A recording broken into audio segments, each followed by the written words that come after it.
Okay, yes, well, thank you and welcome back to another episode of T.B.Photo X1.5 to FX.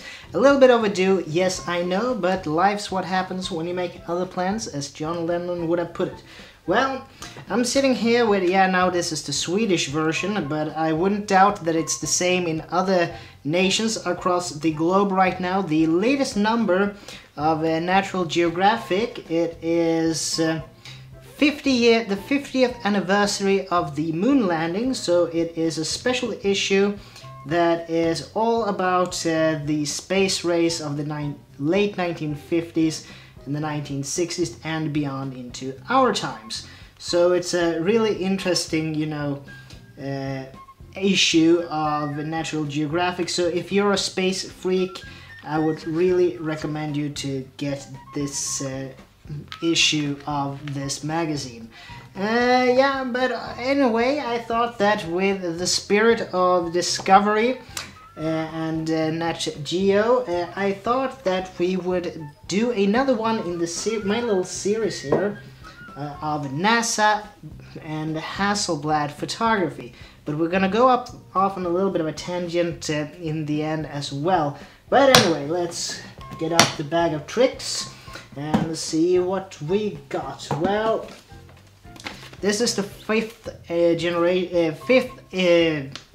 episode in this little series, NASA versus Hasselblad, and it's gonna be first of all about the space shuttle era, because now we have gone through everything from Mercury, Gemini, Apollo, Space Lab, and so on. Now we are in the shuttle era.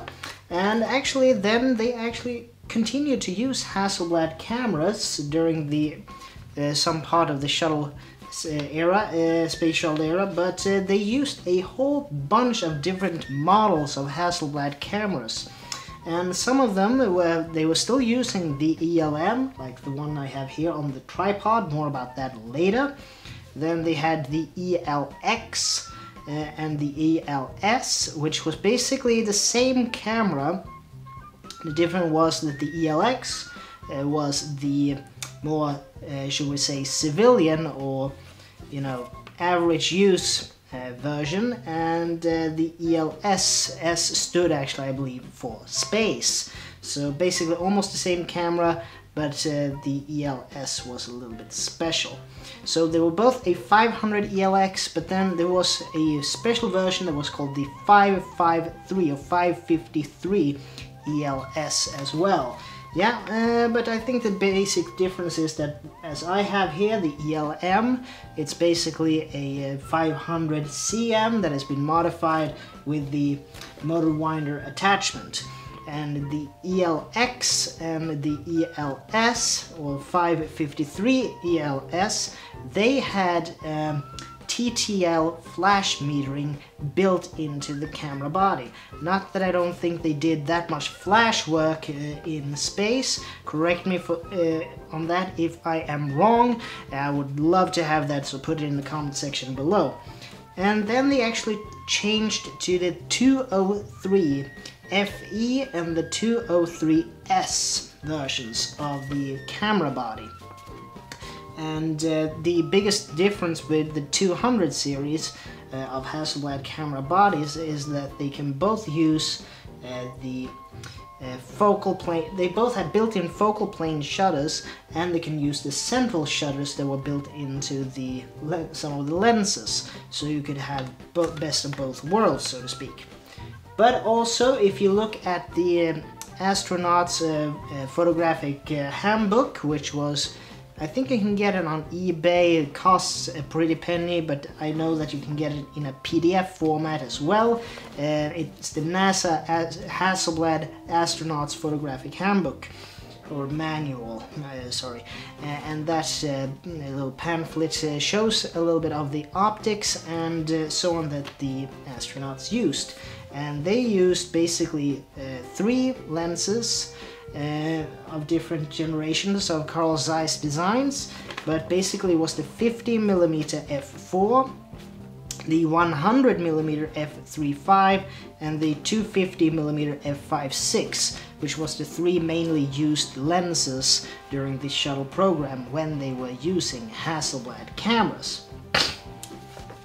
Then we go to film backs. Well, I believe that from what I've been able to see, there were two film backs used by NASA, and it was the 70mm, because you max mount the amount of images in every roll, 70 images per canister that is, and they had a specialized version which was the 70DM, or digital modified I believe that stood for, which could have a special loaded film that could be 100 or 200 images per roll, if I'm not mistaken. The film, I know that during the Apollo era, the color film they used was the color positive Ektachrome in 120 roll film format and 70mm format. Some other accessories that I have been able to see that they were using, they used an external spot meter, which was the Minolta Spot F.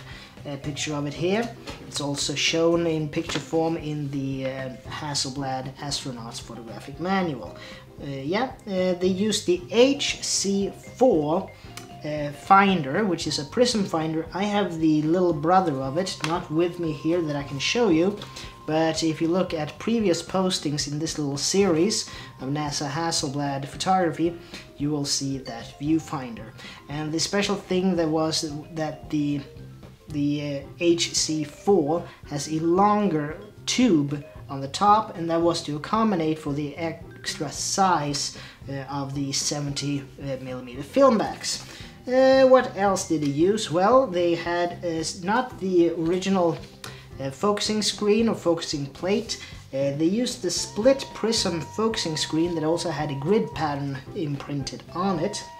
And also with the 70DM film backs, they also had something that was called the DE32 data encoder, which was basically a way to print photographic information on the negatives when the picture was taken, which meant that you could register, I believe, a couple of alphanumeric digits in the corner of the film that was used when the photo was taken. And also they used the cameras with blue Velcro to, having them not float around the cabin. Okay, let's see here now. Here we have a little bit of a new acquisition. It's a commemorative display plaque for the three most popular Hasselblad bodies. I can't remember the definition of this one, but it's the dedicated wide-angle lens and camera body that was just put in. You basically had a fixed lens with a camera body that was put on a film back with it was almost like a rangefinder setup.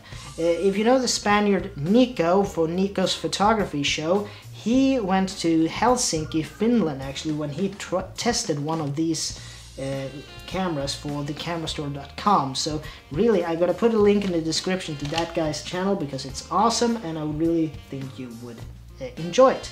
The 500C CM and the 500EL. But what we are gonna show you is that little collection right there. The different focusing backs that you can see here. First of all, Hasselblad have done these film backs in a couple of generations throughout the years. The first generation, which I don't have represented here, was between 1947 to 1970, which was the first generation Hasselblad film backs. The second generation is the one that has the A stamped on them, so I believe that most of these are the A generation, which is the second generation. Then there was a third generation from the second generation, the A generation, the A12, the A16, A24 and so on, from 70 to 1989. Let's see here. Yeah, these are basically examples of those that had a, little slot like so that you can put a reminder of what kind of film you have it loaded with and so on. And then the third generation, the second generation of the A series, and here is a good example of that. And instead of having a little thing that you can pull down to put the memory card or card stock of what film you have loaded, this one has a slit in the back like most 35mm cameras have it. So this one, yeah, it's an A12 back. So what can I say then with these backs? So this silver one is a third generation film back from Hasselblad, and these are, from my knowledge, second generations, and that one over there I believe also is a second generation. But what do we have represented here? Well, first we have the one that everybody knows and love, the A12 backs, like this one and that one over there. These camera film backs take one roll of 120 roll film, and you get 12 exposures per roll. So, and they reproduce in a 6:6 aspect ratio. So those are the A12 backs. After that we have the 16 backs. This is a second generation A16 back, and let's see. Yeah, I don't have any film in this one. I do in the A12 backs that I have shown here. But the thing is that you can see these are oblong backs, and another YouTuber that I would really recommend you seeing that has a very good video about Hasselblad photography gear is Peter Elgar, and I'm gonna put a link to his video about the expensive box, as he puts it, and he talks about this with the A16 back, that it takes oblong images. So it's in landscape orientation, and these were meant as well for 120 roll film, and they take 16 images in the aspect ratio 6:4.5 centimeter. So it's like my Mamiya one, it was 645 system. Then I have this one as well. This is a 24 back. A24 back of the second generation type. And I don't think I have, no, I don't have any film in this as well. But the difference is that these backs that says 24 on them are meant for primarily 220 roll film. A type of film that is not that readily available in today's market, but you can, I have been told on good authority, that you can use 120 roll film in these film backs as well, but because they are wrapped in a different manner from 120 and 220, they differ, so you might get one less full negative from these backs, but you can use them in a pinch. And finally, these are basically the same kind of film backs that NASA used. This is a Hasselblad 70mm film back, and let's see here.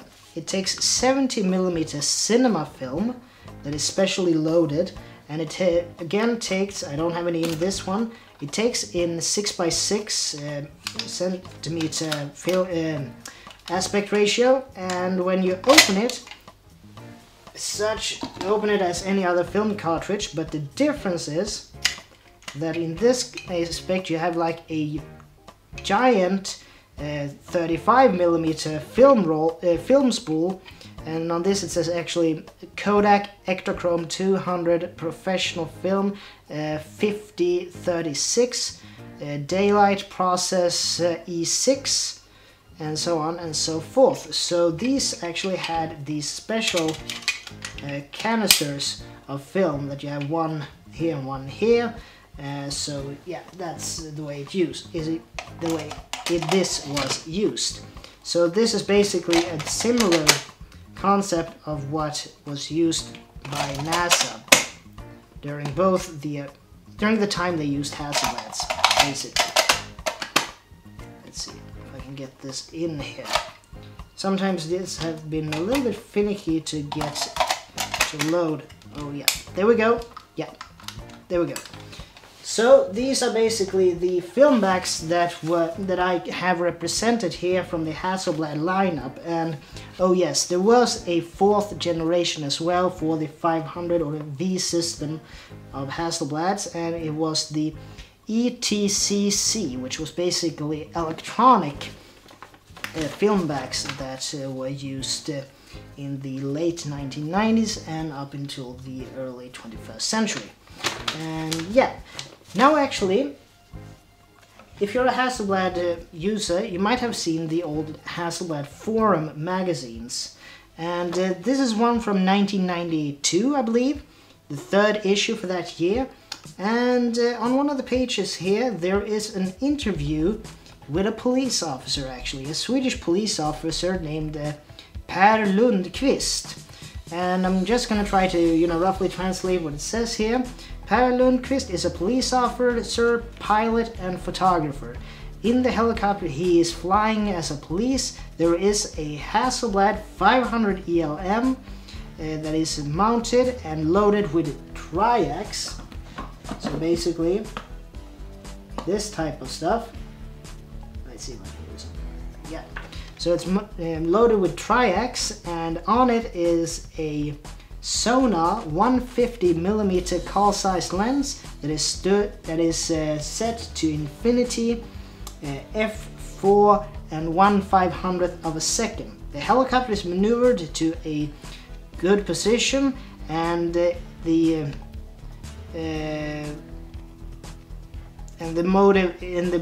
helicopter is maneuvered, and it is shown with a frame seek ahead to see where you get the image. And the film processing is then done by the police department's technical department. Okay, so yeah, what was it used to photograph? Well, traffic offenses, different types of catastrophes, fires and accidents.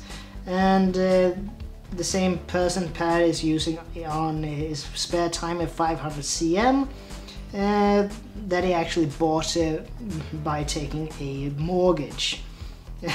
Okay, and he uses a 50, an 80 and 150mm lens, and it says a little bit more of his photographic equipment and so on.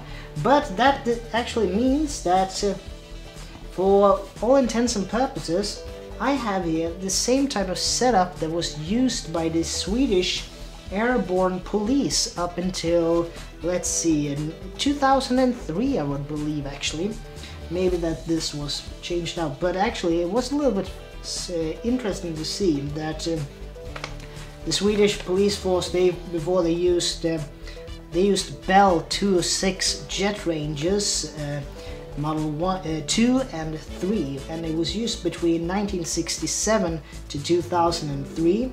And as stated in the little interview piece, the police department used 500 ELMs with a 150mm f4, A12 back, I presume, a Kodak Tri-X film, and yeah, they set it to 1/500th of a second and at f4 and put it on infinity focus. Other accessories was the sports viewfinder and what I can presume an electronic cable release. Yeah, so that's a little bit interesting actually for that part. And now we need to do a little bit of a jump cut in order to, yeah, keep filming.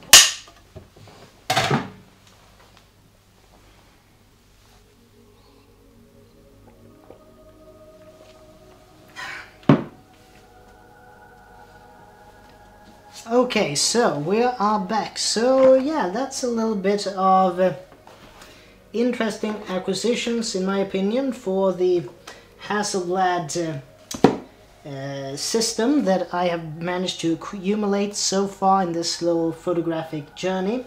I know that we went a little bit off kilter with what the Swedish police department used, as well as NASA, But now I thought we would go onward with a little bit of procedural stuff, since also NASA, you have the home of mission control.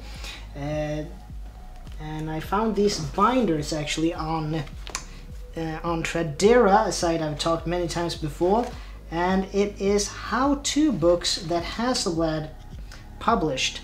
I have shown you the bound copies that I have, 2 books in a previous installment, but I thought these were very cool when I found them, and it turned out that people didn't really know what this was, so I snagged these for a song basically.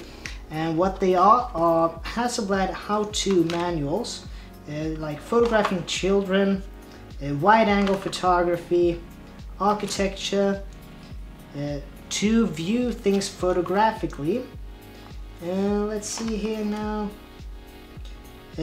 Square composition, portrait photography, close-up photography, which is something that I know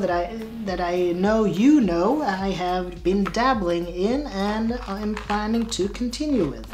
So it shows about how to use middle, extension rings and so on, and how to get a good photograph, and how to, if you're using a bellows system, how to compensate for the exposure when using bellows.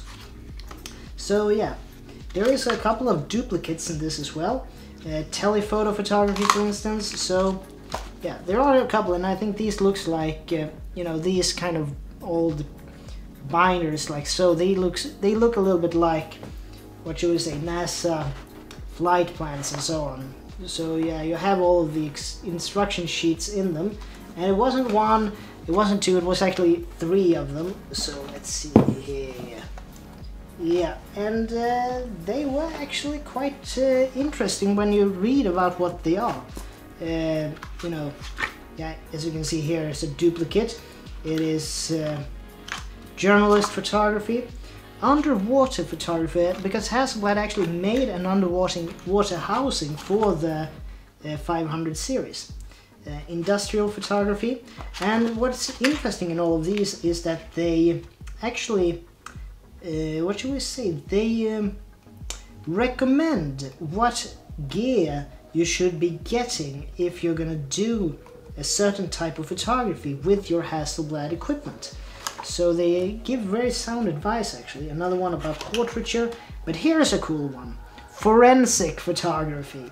That's a little bit special for a Hasselblad as such. So forensic photography with Hasselblad. So it's about how to photograph a crime scene, how to, how different lenses and so on can give you a different perspective on probably an accident site and so on, how to photograph with light, so maybe a signature on a blank piece of paper can be revealed and so on. And it's extremely interesting. Talk about UV light. I think it's about here a little bit about counterfeiting, how to photograph car tires in order to, if you have a plaster mold of a suspect tire and so on. Aerial photography, which is kind of interesting. Reproduction photography, which is kind of interesting. And here's something also, medical photography. Yeah, industrial as well, landscape, nature, industrial, and then another one about medicine. I think these are actually kind of interesting. Oh, this is something I'm a little bit familiar with in my professional line of work. This is basically what I would suspect is a angiograph of a person's lower leg. Kind of interesting, very cool stuff. We don't really do it as such before. We did like this before, but we don't really do it like that anymore. Would be basically, I think that has been taken over by computer tomography. And close up, another one, and yeah, architecture photography. And I think we have one more. Here we go. Yeah, this one. Let's see, black and white, landscape, courting photography.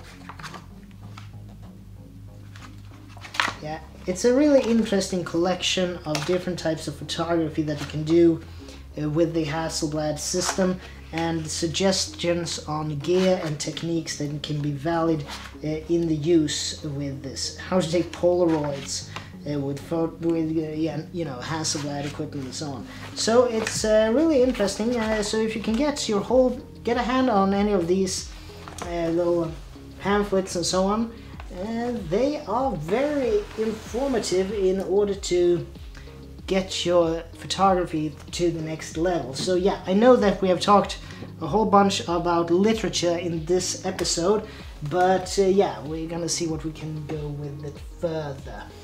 Oh yes, as I've stated, we're gonna do some, let's see, where is it? There it is. Yeah, I've shown this one in a previous installment, I'm sure. But what this is the Hasselblad close-up calculator, and it's not a distance calculator. This is the exposure compensation calculator.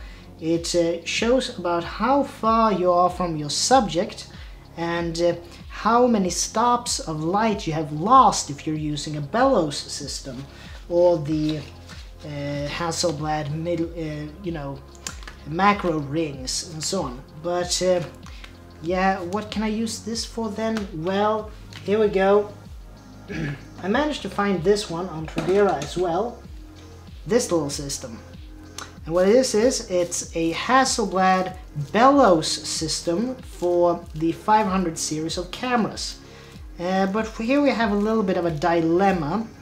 These bellows work in such a way that here in the front you have the lens that you want to use to take the images, and you put your camera on the back here. But the distance between the flange and this rail system is actually too narrow to use with the 500 ELM. So I can't use that camera on this system. And what you're actually gonna do as well is that there is no mechanical linkage between this section and this section.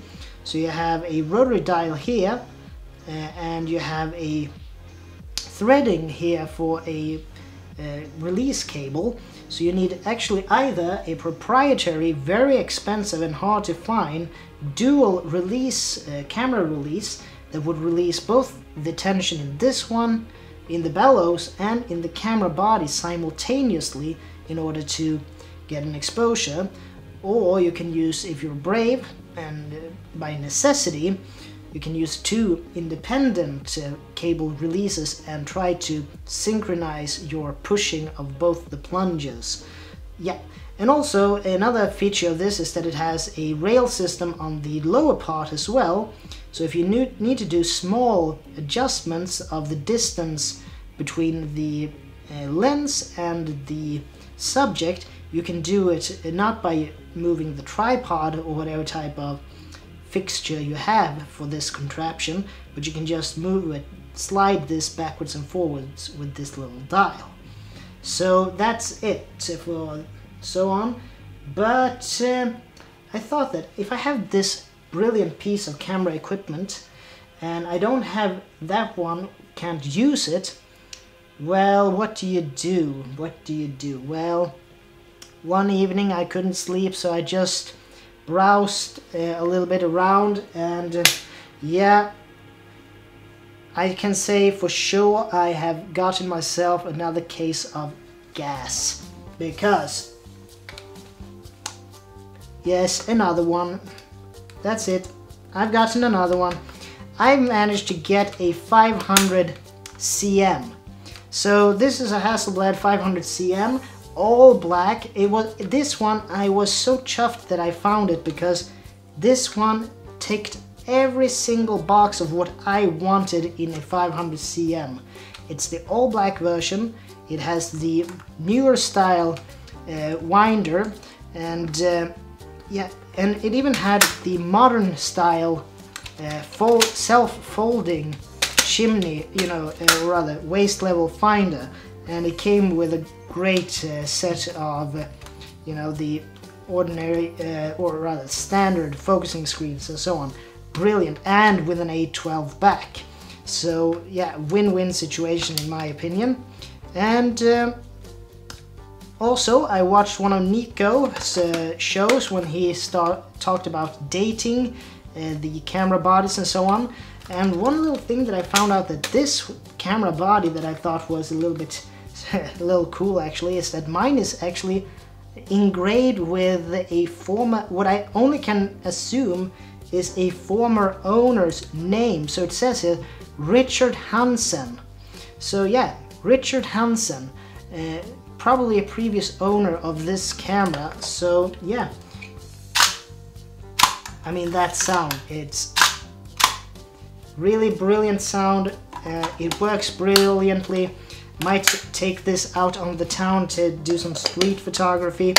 It's a little, I mean, you're never gonna be inconspicuous with a Hasselblad system, but compared to the ELM, I think the 500cm is a little bit, you know, a little bit more low-key than that big thing. So yeah, my second Hasselblad body. So I have two of the most, yeah, what I consider the two more little cool ones in the Hasselblad catalog. The 500 ELM, the same type of model that was used by NASA, and the workhorse of every type of professional photographer imaginable from basically the 1950s and onwards to the turn of the millennium.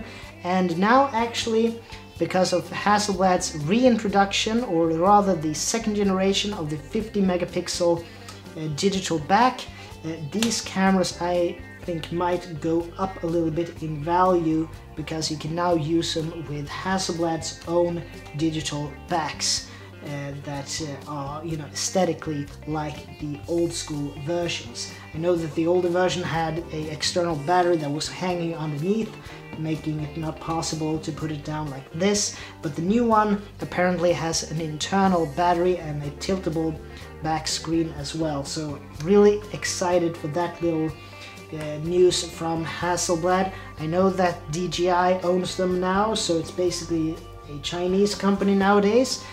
No problem with that, at least I don't. I'm just very excited to see what the future might bring for them as a company and in which direction they want to go. Anyway, if you want to see a good video about the new digital back from Hasselblad and so on, I would really strongly suggest that you check out Ted Forbes and the Art of Photography. He had a brilliant video when he talked about Hasselblad and the new digital backs and so on. So yeah, but I think I have rambled on enough now. Also should say that there are some other photographic videos in the making for the future, but as I've also stated in a previous video, I'm about to leave this apartment to move to a new place, which is actually just a stone's throw away from where I live now. But all in all, I've really appreciated all of you guys' support throughout the couple of years that I've been doing this for fun right now, and yeah, and also for breaking the 700 subscriber mark. That is really awesome in my opinion. So yeah, for all of you intents and purposes, this is Tobias Bergstrom from T.B.Photo X1.5 TFX, and I'd like to see you guys in the next video. And as always, please like, share, comment, and subscribe, and I'll see you in the next one. So cheers, goodbye, and I'll see you soon. Bye.